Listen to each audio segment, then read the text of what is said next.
It was pretty impressive. But I have to say, you mentioned as well, so much energy and like determination that we saw from Aegis Flames in that game. And it felt like they had a game plan. But when they encountered like, okay, this is going well, when there was like a rock in the past, and they were like, okay, so how do we actually adapt to it? How do we adapt to the fact that Zeta just themselves adapted to how Aegis was playing? Yeah, it's tough. Zeta is, like I said, they're considered maybe the favorite to win. I think if it was between them and Luminosity, they would probably be taking like 95% of, if people were voting as to who's going to win Worlds. So they're doing some great stuff on the side of Aegis Flames. They had multiple situations where they were clearly winning the scenario, you know, like whatever was happening, they were winning that. They were making the right choices. They were putting Zeta Division on the back foot. So if you can do that once, if you can do it twice, it means you can do it enough to actually win. It's just they have to consistently do it. And Zeta Division, their consistency is one of their biggest strengths, and it kind of always has been, but especially right now. Yeah, they're definitely performing just exactly as we expect them, and even better, which is something that we have been saying about Luminosity as well. So this is a team we expect quite a lot of. Aegis Flames with the Mewtwo Y and the Latios ban, alongside Zeta Division with the Hoopa and the Charizard. So again, no jacket Charizard for Chef, but we still have the Ho-Oh. Now for Aegis Flames, because the other time we had Zeta on the purple, so first pick here will be Ho-Oh. I think Ho-Oh as a first pick has been kind of the most commonly chosen first pick of the day, and it makes a lot of sense. It looked so good. But now look at this, Tomato very potentially going on that Suicune. I think that we're going to have a really, really strong dependence, or I don't know, I should say maybe some like really strong MVP performances from the defender and supporter players amongst this tournament, just because there are so many things like Ho-Oh and Suicune that are getting past a lot of these bans, or, you know, Hoopa could have been unbanned, we could have seen that. We can see the Galarian Rapidash maybe coming from some supporter players. We can also see attacker players, which is what we're going to see right now potentially from the side of Aegis Flames. So Tomato, a star player like that, being able to play something like Suicune, I'm terrified. Well, you know what? Yeah, so am I. Especially paired with a Leafeon like that. If you can line people up and just slow them down for that Razor Leaf, I mean, right, we have the Clefable confirmed as well. Plus the Serena has been definitely on the rise. And on the side of Aegis Flames, that Galarian Rapidash we mentioned is coming through with an Elder Ghost. We have quite a lot of the healing that can come through. Ooh, okay, a Lucario plus a Zeraora, so it's the other side of the Zeraora. Right. Yes, that's not going to confuse me at all. Absolutely not. Interesting final two picks, though, from Aegis Flame. So we did see Lucario banned at the start of today. However, not a ban that I fully understood, if I'm being 100% honest. We've seen Lucario picked as well today. I believe it was, I actually can't remember which team we saw it from. But it's not a pick that I feel like is like really has been shown to be ban worthy quite yet. And especially that as a pick over the Blaziken, which we see as the final pick on the side of Zeta Division, is an interesting choice. So I'm excited to see how that one's going to play out. I'm not saying it's wrong per se, it's just interesting. Same thing with Zeraora, not a Pokemon that we've seen a whole lot of since they nerfed some of the Speedster gameplay that we saw at ACL. Speaking of ACL, I think it might have been the Insomnia series. Like the first series of the day. That was it, Yeah, wasn't it? Yeah, for the Lucario. I think there was a ban and there was a Lucario game as well, if I'm not mistaken. So yeah, something similar here coming through for Aegis Flames. So kind of hinting that there was some good studying on the Eastern teams. So I appreciate that for sure, because that's exactly what you need to do when you are at Worlds. And we are here for the Pokemon World Championships 2025 in Anaheim, California. This is your second game of Aegis Flames on the purple side versus Zeta Division on the orange. All right, they are going to be opposite sides this time, as we saw Aegis Flames choose the first pick, and so nicely steal away that Ho-Oh. I feel like that makes a lot of sense. I was curious as to where they were going to go with everybody. We are going to see that center area, Galarian Rapidash, and Zeraora is going to be up top. Zeraora we were seeing up top as a pretty common option back around ACL when Zeraora was extremely, extremely strong, but we'll see how it does this time around. One of the few matches we haven't had Buzzwolf for a while, and oh my goodness, just chunked by that Razor Leaf. Yeah, I mean, it's just the power Leafeon in the early game and we don't have that big like discharge that we had once upon a time, like you said, for the Zero Aura. We're not in that meta right now. We don't have the extra quote-unquote lethality for the speedsters that once were rest in pepperoni. So it's different. So we're going to see something completely away from what we saw on ACL. Now here on the bot side, we do have 3 members here, so the Serena has come to help as well. Still waiting to get that 3rd tier revolution, right? And with the 850, let's see who's gonna get these ones. Oh, very nicely done by the Combustion from the side of Zeta Division and on Vitopo, right? To guarantee that they were gonna be away from Aegis Flames. That could have been a little bit of a fight to see who could kind of grab the entire group between the Lucario and the Combustion, but Combustion's so good at doing it. Usually I feel like Combustion and Garchomp are usually the ones that steal away those packs of wild Pokemon best. Right now, though, we're seeing some very aggressive play from Aegis Flames. That's what they were playing, or how they were playing in the previous game, and it looks like they're continuing to do so. However, they haven't been able to do anything like their 4-person crash top from last game into that big invade. They're just playing a little bit more aggressive on the sides of their paths. So I do expect this is going to be a little bit of a slower game, which is kind of scary because I do feel like the scaling on the side of Zeta Division is a little bit scarier as Aegis Flames is a really strong early game team. Definitely. With the Blaziken, with the Serena, that is potential. And right now, Zeta Division, with this collapse here on the bot side, no Lucario, no Elder Goss. They're going to go for the goal. But maybe take down Tommy here. Very nicely done. And Mats as well will go for the Central Altaria. Though, going to get caught. Having still Antares around might be able to help. No, it's going to be a takedown from the side of Rom.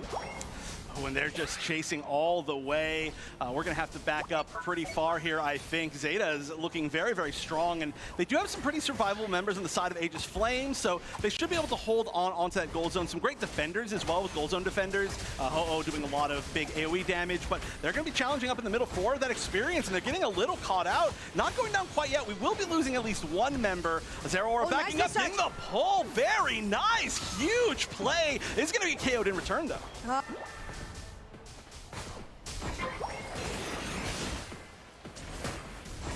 Definitely very impactful on the fight, coming from Rom on the Leafeon. So the extra AoE damage there was just really good to get control over the top pad. But now, I feel like there's something different about how Aegis Flames is playing. Maybe just trying to be a little bit more control, I don't know. Although, follow me as much as you want.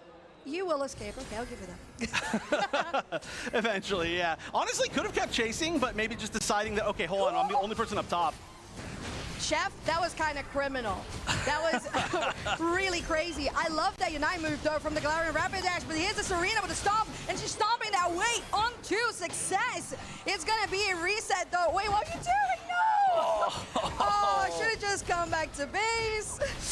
So low, though, on the side of Tommy. This is going to be Registeel taken for free at the end of that fight for sure. I mean, there's some really low HP members of Zeta in that fight, so it's I kind of get why they continued to fight, but they just weren't quite able to pull it off. I do want to say, though, the Zero Aura has been getting at least 1 KO in every fight. It's looking a little bit scary. I feel like it maybe could pop off a little bit later on. We just have to see when it's going to actually hit its max strength or get that opportunity where it's not being targeted out. True. That is true. With a 40-point score there on the bot side, we're rotating to the top. Now with a 4-person gank, we'll be able to take down top tier 1, as we're still gonna, wait, we have another 40? Wow, okay, so we're gonna have a 20 overdunk on bot tier 2, while the rest of the teammates are fighting on Regieleki. That's the overheat trying to go in, but that's the Zero Aura. It will guarantee it. And it's Aegis Flames who take the objective themselves. They're still trying to push because they are looking to get a win. The first team fight that they can maybe make it. They do make it. It's almost a wipe. It is a full team ace. Zero Aura triple. Big Cat means big trouble. They're going for the goal zone as well. Zeta on the back foot. Regieleki going in. That's a goal zone down. Yeah, then they're ahead in points. Strictly 4 points ahead, considering how below they were. This is like incredible news for the Brazilian squad. Aegis Flames, what a turn-back team fight that was. And now they need to be careful. Don't get too caught up in your own mind. Don't be too overconfident. Take this as the win you needed to get those levels back, you said, Chef, so you can actually make it.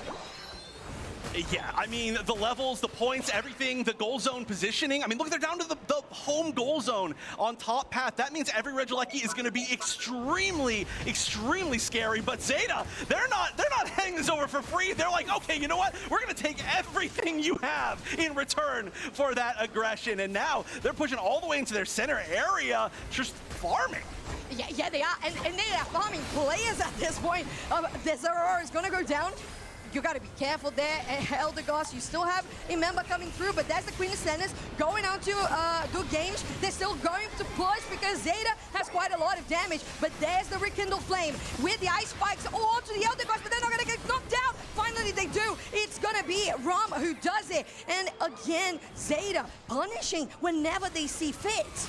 Oh no, things are really starting to turn around again after that huge win. I mean, things are still okay. Aegis Flames has to stabilize, though. That's the biggest thing. They're doing amazing pull. God, they're so good at that. Oh, they are so good. I love it. Bring us more of those players in. But having that follow me to get away, it's going to be all right for the side of Cliff Fable. Bot side, Zeta Division gets the bottom raging. Still trying to push here on the top. And Aegis Flames will take one down. It is going to be that Serena, followed by a Cliff Fable. Is it though? Healing quite a bit. Following up, Dazzling Gleam, not going to take that supporter. Wow, I am so incredibly sold on the Zeraora play. I believe if you pronounce the player's name, the Mats. Yeah, the Mats. Just Mats? Okay. But yeah, they're playing so incredibly well. I can never tell I pronounce a player's name when it's like 2 words. But yeah, they're doing so well with a Pokemon that has been a little bit out of the meta. And like I said, we haven't seen it since ACL, but their pulls have been amazing. The way that they've initiated has been amazing. They've been getting KOs in every single fight. They're current level 13, which is tied for highest in the game. We're doing to play a little bit of catch-up, lots of experience on the side of Aegis Flames to be able to fight and even things up for this final stretch. Points as well, only 5 points difference, much closer than that last game. If they can, get one of those early picks like they did before, if they can play well in this final moment, Aegis Flames could tie things up here.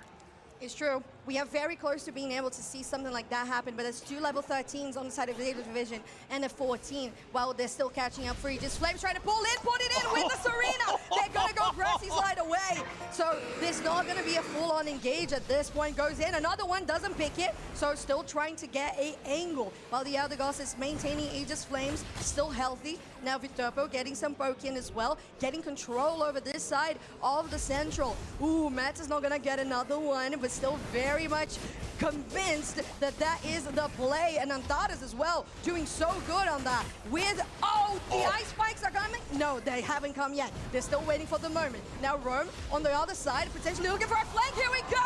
There's no supporter on the side of Zeta Division. And now Aegis Flames on a 2 KO streak. Make it a 3? No, but that's all right. We keep on pushing. We go for Ray.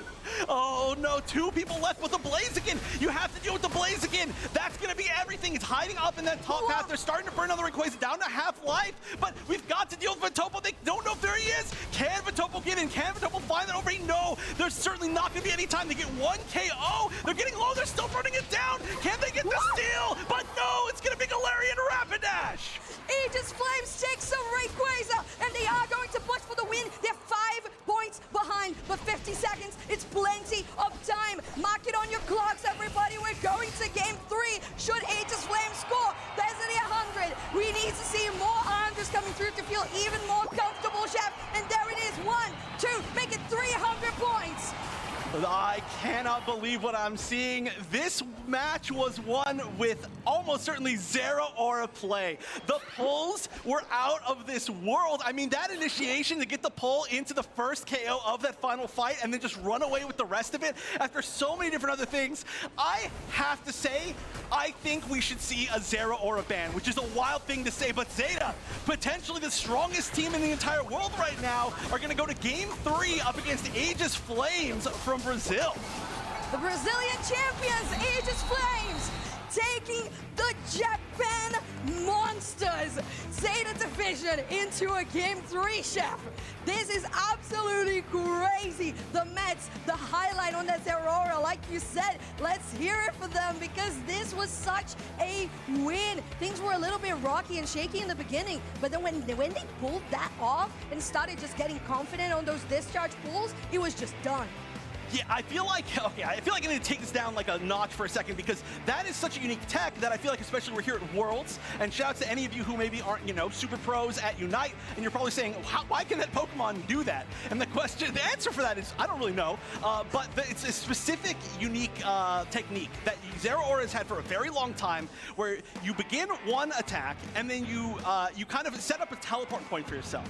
And if you hit an attack right when you teleport back, a very specific timing, you pull them along with you back to your original teleport point. And so it uses a few moves that Zeraora has that were not exactly, I think, originally intended to work in that exact way, but it becomes a way to steal somebody from your opponent's front line or back line right into your team for some beautiful, ridiculous KOs. And that's exactly what we saw right there. I am so incredibly sold on that Zeraora play. Oh, me too.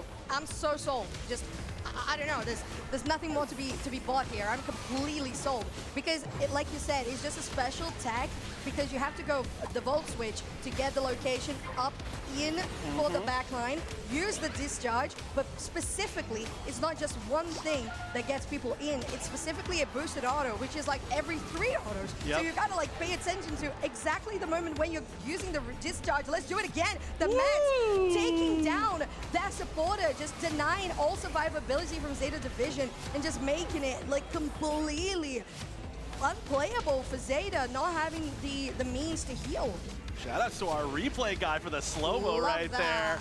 Yeah, I want to see. We need an end-of-day compilation of all of those pulls in slow-mo. No, I'm just kidding. I mean, send it to me in private. Yeah. Send it to us in private. Us in private. And this is an accurate MVP to me. Matt's unbelievable play. Absolutely a monster with this Pokemon. I think MVP of this set, no matter what happens, even if they don't win game number 3, but that's got to set them up for some